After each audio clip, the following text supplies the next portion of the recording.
नमस्कार मित्रों। कहते हैं संगत का असर बहुत ही गहरा होता है।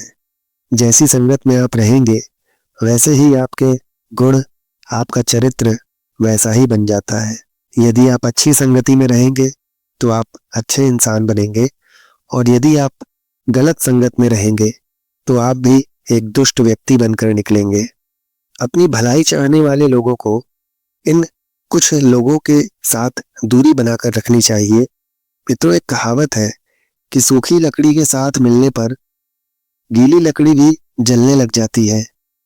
इसी तरह दुष्ट व्यक्ति का साथ मिलने पर सज्जन पुरुष भी नष्ट होने लगते हैं।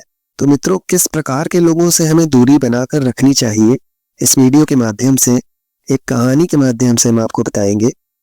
तो इस वीडियो को अंत तक पूरा अवश्य देखें, और यदि ये कहानी आपको अच्छी लगे तो इस वीडियो को लाइक अवश्य करें। बड़े बुजुर्गों ने भी कहा है कि यदि आप अपनी भलाई चाहते हैं तो शस्त्रधारियों से, नख वालों से, सिंग वालों से, स्त्रियों से, राज परिवार के लोगों से और दुष्ट पुरुषों से दूरी बनाकर रखनी चाहिए। यदि शस्त्रधारी को क्रोध आ जाए तो वो क्रोध में कभी भी आप पर हमला कर सकता है। नखधारी सिंह के समान पशु की तरह अपने नाखूनों से कभी भी आपको चोट पहुंचा सकता है। और दुष्ट स्त्रियां कभी भी झूठ बोलकर झूठा दोष आप पर लगा सकती हैं और नुकसान पहुंचा सकती हैं। राज परिवार के लोग कभी भी नाराज होकर आपको सजा दिलवा सकते हैं। दुष्ट पुरुष कभी भी विश्वासघात कर सकते हैं। इनका विश्वास और इनकी मित्रता खतरनाक हो सकती है। अतः इन सभी से हमेशा दूरी बनाकर रखनी चाहिए। मित्रों, इस बात को हम एक कहानी के माध्यम से आपको बताएंगे, तो इस वीडियो को पूरा अंत तक अवश्य देखें। एक बार की बात है, एक गांव में एक दुष्ट व्यक्ति रहता था जिसका नाम सोनू था। उसने एक सज्जन व्यक्ति राहुल से मित्रता कर ली, वो भी झूठ मूठ की, जिससे वो उसका फायदा उठा सके। मित्रों, ये तो सभी को ज्ञात ही है कि दुष्ट लोग अपना उल्लू सीधा करने के लिए किसी को भी अपना मित्र बना लेते हैं। ऐसे में उस दुष्ट व्यक्ति सोनू ने राहुल को अपना मित्र बना लिया। एक दिन वो राहुल से बोला, मित्र, कहते हैं जब तक मनुष्य अपने आसपास के गांव, अपने शहर को छोड़कर विदेश में घूम नहीं लेता तब तक उसकी बुद्धि नहीं खुलती है, कि बुद्धि का विकास पूरी तरह नहीं होता है। इसलिए हमें भी किसी दूसरे प्रदेश में चलना चाहिए। इससे हमारी सैर भी हो जाएगी और प्रदेश से हम कुछ धन भी कमा कर ले आएंगे। मित्रों, अब दोनों प्रदेश के लिए रवाना हो जाते हैं। पहले के जमाने में सवारी की व्यवस्था नहीं होती थी, इसलिए ज्यादातर लोग पैदल ही सफर किया करते थे। अब सोनू और राहुल घर से निकल चलते हैं। चलते चलते रास्ते में उन्हें कई दिक्कतें सामने आ रही थीं। इसमें सोनू ने राहुल से कहा, भाई, तुम वैसे भी बहुत दुबले और पतले इंसान हो, तुम्हारे पास ये खाने पीने का सामान है, लाओ हम मिलकर उसे खा लेते हैं। क्यों बेकार में अपनी पीठ पर इसे बोझ बनाए हुए हो? इसे समाप्त करने से कम तुम्हारा बोझ तो कम हो जाएगा और तुम्हें चलने में आसानी होगी। इस तरह सोनू ने उस राहुल को अपनी बातों में उलझा लिया और उसका सारा खाना समाप्त कर दिया। शाम के समय जब राहुल को भूख लगी तो उसने सोनू से कहा कि मित्र सोनू, अब मेरी भूख का समय हो चुका है और प्यास भी बड़ी जोर से लग रही है। तुम अपना खाना निकाल लो और किसी पेड़ के नीचे बैठकर हम भोजन कर लेते हैं। राहुल की बातें सुनकर वो दुष्ट इंसान सोनू बोलने लगा, वाह मित्र, तुम भी क्या खूब आदमी हो। तुमने तो पहले ही अपने खाने पीने का सारा सामान खत्म कर दिया। अब मेरे सामान पर तुम्हारी नजरें पड़ी हुई है, अपना जी ललचा रहे हो। मैं अपना भोजन तुम्हें खाने को नहीं दूंगा। यदि मैं अपना भोजन तुम्हें दे दूंगा तो फिर मैं क्या खाऊंगा? मैं तो भूखा ही मर जाऊंगा। तो उस दुष्ट व्यक्ति सोनू की बातें सुनकर सज्जन व्यक्ति राहुल को बड़ा दुख पहुंचा। अपने मन में सोचने लगा कि इसने मेरा तो खाने पीने का सामान खत्म कर ही दिया, जब अब मुझे भूख लग रही है तो मुझे कुछ भी नहीं दे रहा है। बड़ा मतलबी आदमी है ये। सोनू बोलता है, भाई देखो, तुम्हें खाना तो खाने को नहीं मिलेगा, पर तुम्हें एक सबक जरूर मिल गया होगा कि परदेश में जाकर अपनी चीज बड़े सोच समझ कर खर्च करनी चाहिए। परदेश में कोई अपना नहीं होता। अब राहुल उसकी इस बात से बड़ा दुखी था और पछता रहा था। सोनू अपना खाना अकेले ही बैठकर खा जाता है और राहुल को कुछ भी नहीं देता। अब राहुल को बड़ी जोर की प्यास सता रही थी। उसने सोनू से कहा, मित्र, तुम मुझे भोजन तो नहीं दिए, लेकिन कम से कम थोड़ा पानी पीने के लिए तो दे सकते हो, जिससे मेरे प्राण बच जाए। इस पर सोनू कहने लगा कि भाई, मैं तुम्हें पीने को एक बूंद भी नहीं दे सकता। तुम अपना इंतजाम कहीं और से कर लो। अगर मैं पीने का पानी तुम्हें दे दूंगा तो मैं क्या पीऊंगा। इस पर राहुल कहता है कि भाई सोनू, तुम मुझे किसी भी शर्त पर थोड़ा सा पानी पीने को दे दो, वरना प्यास से मेरा दम निकल जाएगा। तब सोनू कहने लगा कि देखो भाई, अगर तुम खुशी खुशी अपनी एक आंख फुड़वा लो तो मैं तुम्हें पानी पीने को दे सकता हूँ। सज्जन व्यक्ति राहुल अब सोच में पड़ जाता है। थोड़ी देर सोचने के बाद वो कहता है कि प्यासे मरने से अच्छा है कि मैं एक आंख से काना हो जाऊं और एक आंख फुड़वा लूं। यही सोचकर राहुल अपनी एक आंख फुड़वाने के लिए तैयार हो जाता है। उधर उधर उस धूर्त व्यक्ति सोनू ने उस सज्जन व्यक्ति राहुल की एक आंख फोड़कर उसे थोड़ा सा पानी पिला दिया।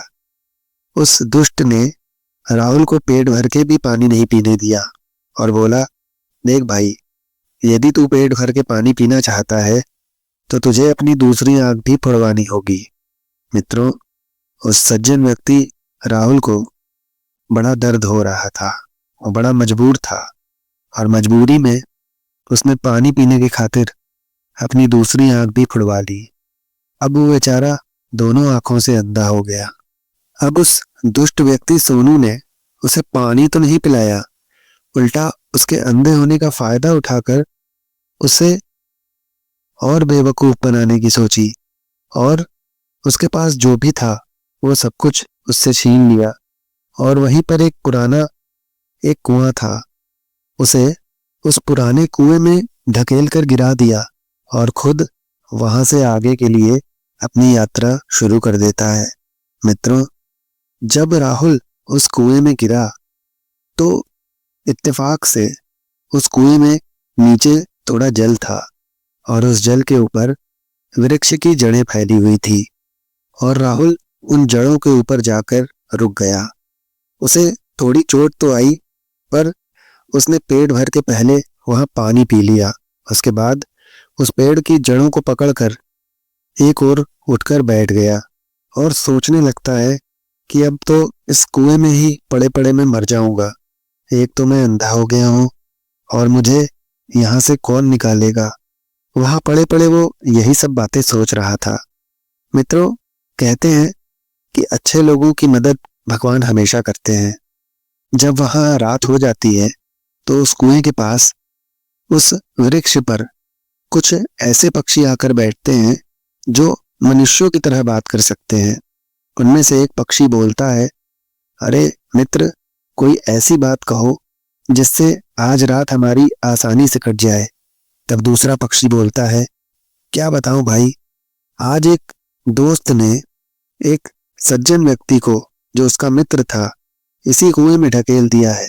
बेचारा अपना सब कुछ खोकर आंखों से अंधा भी हो गया और अपने भाग्य को कोस रहा है। उसकी बात सुनकर पहला पक्षी बोला, भैया, इस आदमी के साथ तो बड़ा बुरा हुआ। क्या तुम्हारे पास कोई उपाय है इस स्थिति को सही करने का? तब दूसरा पक्षी कहता है कि हाँ भाई, अगर इस अंधे आदमी ने इस वृक्ष पर चढ़कर इसके पत्तों के रस को अपनी आंखों में डाल लिया तो इसकी आंखें फिर से पहले की तरह एकदम अच्छी हो जाएंगी, क्योंकि इस वृक्ष की छाल और इसके पत्तों में एक विशेष गुण है। कि भयंकर से भयंकर कोढ़ भी इन पत्तों को पानी में उबालकर उसे किसी बीमार को स्नान कराए तो वो भी 2-3 दिन में ठीक हो जाएगा। और एक राज की बात कि इस कुएं के पास एक टीला है जिसमें पता नहीं हजारों मन कितना सोना गड़ा हुआ है। जो कोई भी उसे खोद कर निकाल लेगा वो करोड़पति बन जाएगा। मगर एक बात बहुत ध्यान रखने वाली है कि इस वृक्ष का रखवाला एक बड़ा ही खतरनाक बंदर है और उस टीले का रखवाला एक शेर है। इसलिए इस काम को जो भी सूर्योदय से पहले कर लेगा ये लाभ सिर्फ उसी को मिल सकता है और ये काम रात में ही निपटाकर जो भी ये करेगा उसे यहाँ से जाना होगा। मित्रों, वे दोनों पक्षी उस अंधे राहुल की किस्मत बदलने वाले उपाय बताकर वहां से उड़ चले। उधर जो राहुल सज्जन व्यक्ति कुएं में पड़ा हुआ था उसने उन पक्षियों की इन बातों को बहुत ध्यान से सुन लिया था। वो तुरंत ही उस वृक्ष पर चढ़ने लगता है और उस पर चढ़कर पेड़ से उसकी पत्तियों को तोड़कर उसका रस निकालकर अपनी आंखों में डाल लेता है, जिससे थोड़ी ही देर में उसकी आंखें ठीक हो जाती हैं। आंखें ठीक होने के बाद उसने इस वृक्ष की छाल और पत्ते एक पोटली में बांधकर अपने पास रख लिए और वहां से चलने लगा। रास्ते में चलते चलते वो एक नगर में पहुंचा। उस नगर के राजा ने अपने नगर में ये घोषणा करवा रखी थी कि जो व्यक्ति उसके कोढ़ को ठीक कर देगा उसके साथ वो अपनी राजकुमारी का विवाह कर देगा। मित्रों, ये मौका राहुल जो एक सज्जन व्यक्ति था उसके लिए एक सुनहरा मौका था। जैसे ही उसे इस घोषणा के विषय में पता चला वो बिना देरी किए सीधा राजा के दरबार में पहुंच गया और महाराज से बोला, महाराज, आपकी बीमारी को मैं 2 ही दिनों में ठीक कर दूंगा और आपका ये कोढ़ बिल्कुल ठीक हो जाएगा और आपका शरीर पहले की तरह चमकने लगेगा। महाराज को उसकी बातों का विश्वास नहीं हुआ।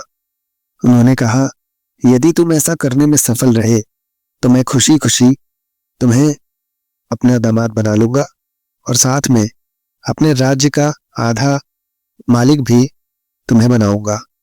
मित्रों, अब क्या था, राहुल तुरंत ही अपनी पोटली से वृक्ष की छाल और पत्तों को पानी में उबालना शुरू कर देता है और 3 दिनों तक उससे उस राजा को स्नान करवाता है, जिससे वो राजा पहले की तरह बिल्कुल स्वस्थ हो जाता है। उसका कोढ़ धीरे धीरे मिटना शुरू होता है और 3 दिनों के बाद वो बिल्कुल सही हो जाता है। अब तो राहुल की किस्मत चमक गई। राजा की बेटी के साथ उसका विवाह हो गया और उस नगर का, उस राज्य का आधा राज्य उसे मिल जाता है।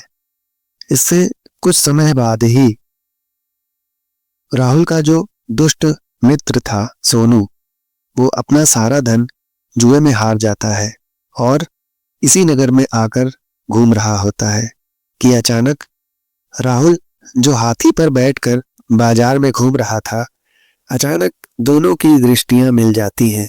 दोनों एक दूसरे को देखते हैं और पहचान जाते हैं। राहुल को इतना मालामाल देखकर वो दुष्ट व्यक्ति सोनू सोचने लगता है कि अब तो ये अपना बदला मुझसे जरूर लेगा। लेकिन मित्रों, सज्जन व्यक्ति की सज्जनता कभी नहीं जाती, वो हमेशा भलाई ही करते हैं। राहुल ने उस दुष्ट व्यक्ति सोनू को भी हाथी पर बैठा लिया और प्रेम पूर्वक उसे अपने महल में ले गया और सबको बताया कि ये मेरा मित्र है, इसकी आवभगत में कोई कमी नहीं होनी चाहिए। सोनू की बहुत ही आवभगत की गई, हर प्रकार से उसे सारी सुख सुविधाएं दी गई, खाने के लिए मीठे और स्वादिष्ट व्यंजन दिए गए। इतना कुछ अपने सामने देखकर दुष्ट व्यक्ति सोनू की आंखें भर आती हैं। ये देखकर राहुल के सेवकों ने पूछा कि श्रीमान, आप उदास क्यों हैं? क्या आपको भोजन पसंद नहीं आ रहा या कोई सेवा में कमी रह गई हो तो हमें बताएं। तब सोनू कहता है कि नहीं, ऐसा कुछ नहीं है, मेरी चिंता का कोई और ही कारण है। यदि आप जानना ही चाहते हैं तो मैं आपको बता सकता हूँ, परंतु मेरी एक शर्त है कि आप ये बात किसी को नहीं बताएंगे। तब वहां जो नौकर चाकर होते हैं वो बोले, श्रीमान, हम सौगंध खाकर कहते हैं कि आपकी बात हम किसी को नहीं बताएंगे। तब सोनू ने बताया कि ध्यान से सुनो, तुम्हारा जो ये राजा है, जो मुझे अपना मित्र बता रहा है, ये हमारे गांव का एक रहने वाला नीची जाति का व्यक्ति है। एक दिन ये किसी साहूकार के यहाँ घोड़े फुंसी का इलाज करने के लिए गया था और वहां चोरी के इल्जाम में पुलिस से बचकर ये भाग रहा था और वहां से भागते भागते आज ये यहाँ का राज्य का राजा बन के बैठा हुआ है। इसी कारण से मैं चिंतित हूं। अगर मैं इस पापी के अन्न को खाऊंगा तो मैं भी पाप का भागी बनूंगा। मेरी उदासी का यही कारण है। उस दुष्ट की बातों को सुनकर सेवकों को बड़ा आश्चर्य हुआ और उन्हें बड़ा दुख हुआ। धीरे धीरे ये बात उस राजा राहुल की पत्नी रानी तक पहुंच गई। तो तुरंत उसने अपने पति राहुल को बुलवाया और उससे इस सारे घटनाक्रम के बारे में चर्चा की। जैसे ही महाराज को ये बात पता चली तो उन्होंने अपने दामाद को सूली पर चढ़ा देने का आदेश दे दिया, क्योंकि उसने अपनी जाति छुपाई थी, वो नीच जाति का था और उसने राजा की बेटी से विवाह करके उनका धर्म भ्रष्ट कर दिया था। राजा ने तुरंत अपने मंत्री को राहुल को दरबार में हथकड़ी पहनाकर लाने की आज्ञा दी। मित्रों, समय का खेल देखिए। राहुल जो एक सज्जन व्यक्ति था, उसे सूली पर चढ़ाया जाने लगा तो उसकी अंतिम इच्छा पूछी गई कि क्या तुम किसी से मिलना चाहते हो? क्या कोई तुम्हारी अंतिम इच्छा है? क्या कोई तुम वस्तु पाना चाहते हो? तब वो सज्जन व्यक्ति राहुल कहता है कि मेरी एक ही इच्छा है, मैं महाराज से मिलना चाहता हूं। यद्यपि महाराज मुझसे बिल्कुल मिलना नहीं चाहते, परंतु फिर भी मैं उनसे मिलकर अपनी अंतिम इच्छा पूरी करना चाहता हूं। राहुल की ऐसी बातें सुनकर महाराज खुद उसके पास चले जाते हैं और उससे बोलते हैं, पापी इंसान, तूने हमसे अपनी जाति छुपाई, हम तो तेरे पास खड़े रहना भी पाप समझते हैं। तब राहुल नम्रतापूर्वक राजा से कहता है, महाराज, आपसे मेरे बारे में किसी ने बहुत ही झूठी बातें कही हैं। इस समय आप क्रोध में हैं, परंतु जब आपको सत्य का ज्ञान होगा, आपको सच्चाई पता चलेगी, उसके बाद आपको पछताना पड़ेगा, आपको बहुत कष्ट पहुंचेगा। ये सारी बातें झूठी हैं। आपसे मेरी एक विनती है कि शास्त्रों के अनुसार आपकी लड़की का विवाह मेरे साथ हुआ है, तो वो मेरी पत्नी हुई। जब तक वो जीवित रहेगी वो भी मेरी पत्नी ही कहलाएगी, इसलिए उसके भरण पोषण का प्रबंध करना मेरा कर्तव्य है। अतः महाराज, मेरा आपसे निवेदन है कि जब मैं जंगल में दबे हुए अपने खजाने से अपना धर्म पूरा न कर लूं, जो कि मेरा दायित्व है अपनी पत्नी का भविष्य सही करने का, और जो मेरा खजाना जो एक जगह दबा हुआ है उसे ना निकाल लूं, तब तक के लिए मेरी इस सजा को स्थगित किया जाए और उस गड़े हुए खजाने को लाने के लिए आप कृपया कुछ सेवकों को मेरे साथ भेज दीजिए। मित्रों, उसकी इस प्रार्थना को सुनकर महाराज ने राहुल को ये आज्ञा दे दी और ये आदेश दिया कि जब तक ये अपना खजाना निकाल कर ना ले आए, तब तक इसके साथ पहले की तरह ही व्यवहार किया जाए। मित्रों, अब राहुल अपने साथ कुछ सैनिकों को लेकर उसी स्थान पर पहुंच जाता है जहां वो खजाना गड़ा हुआ था, जिसकी रखवाली वो शेर करता था, और रात के समय ही उस टीले की खुदाई प्रारंभ करवा दी। वहां से जैसे ही उस टीले को खोदा गया, उसमें से असंख्य सोने चांदी के सिक्के और आभूषण और खजाना निकलने लगते हैं और अनेकों लोहे के संदूक जो कि सोने चांदी से भरे हुए थे वहां पड़े हुए थे, जिन्हें हाथी घोड़े में रखकर वो वापस अपने नगर को चला जाता है। इन्हें देखकर राजा बड़ा प्रसन्न होता है। अब राजा की आंखें खुल गई थी। उसे ये समझ में आ गया था कि जो भी उसके दामाद राहुल के लिए बातें फैलाई गई थी वो झूठी है, मिथ्या है। ये राहुल तो किसी देश के राजा से कम नहीं है। इसके पास इतना धन है कि आज ये मुझसे ज्यादा धन रखता है। इसके पास तो मुझसे भी अधिक धन है। आज से ये इस समस्त राज्य का सर्वे सर्वा है। जिस प्रकार मेरा सम्मान यहाँ पर है, आज से उसी प्रकार इसका भी मान सम्मान किया जाएगा। और तरह मित्रों, महाराज राहुल को अपना सारा राज्य सौंप देते हैं। अपनी पत्नी के साथ ईश्वर भजन करने वन में चले जाते हैं।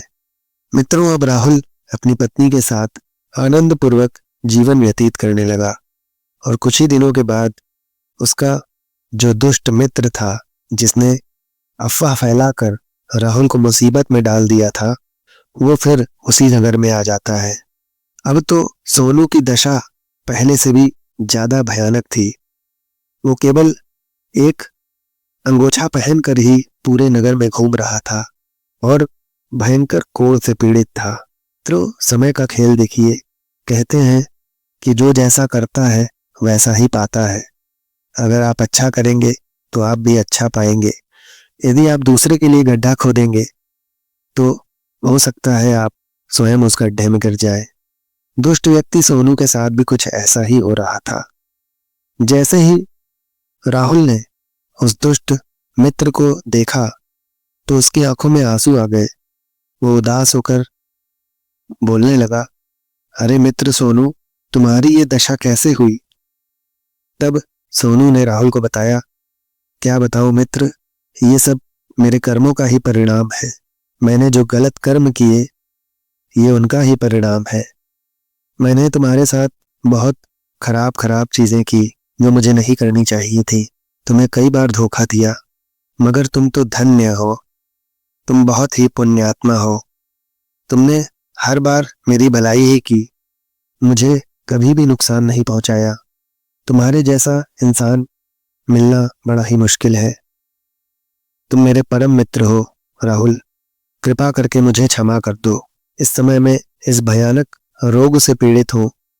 तब राहुल कहने लगा, मित्र, यदि उस समय तुमने मेरी आंखें न कोड़ी होती और उस कुएं में न ढकेला होता तो आज मैं यहाँ राजा न बन पाता और मेरा विवाह यह महाराज की कन्या से न होता और मैं इस राज्य का मालिक न बन पाता। ये सब तुम्हारे कारण ही हुआ है सोनू। तुम्हारे इस उपकार को तो मैं कभी नहीं भूल सकता। मित्रों, राहुल ने उस दुष्ट व्यक्ति सोनू को उसका कोढ़ ठीक करने का उपाय बताया। उसने उसी टीले और उसी वृक्ष के विषय में उसे बताया जिस वृक्ष की छाल को और उसके पत्तों को पानी में उबालकर उससे स्नान करने से उसका कोढ़ ठीक हो जाता। अब जैसे ही सोनू उस स्थान पर पहुंचा तो उस टीले की रक्षा कर रहा सिंह और उस पेड़ पर बैठा बंदर, दोनों ने मिलकर उस सोनू को अपराधी समझकर उसे नोचना काटना शुरू कर दिया और उसके प्राण ले लिए। मित्रों, इस प्रकार उस दुष्ट व्यक्ति सोनू को उसके किए का सारा दंड वहीं मिल गया। इसलिए कहते हैं कि हमें कभी भी किसी के साथ बुरा बर्ताव नहीं करना चाहिए, क्योंकि कहते हैं भगवान एक दिन हमारे पापों की सजा हमें जरूर देते हैं और अपनी करनी का भोग तो हमें भुगतना ही पड़ता है। जैसा बोओगे वैसा पाओगे। तो मित्रों, ये कहानी आपको कैसी लगी कमेंट में हमें अवश्य बताइएगा। यदि यह कहानी आपको अच्छी लगी हो तो इस वीडियो को लाइक अवश्य करें और यदि इस चैनल पर आप नए हो तो इस चैनल को सब्सक्राइब करना ना भूलें। धन्यवाद मित्रों।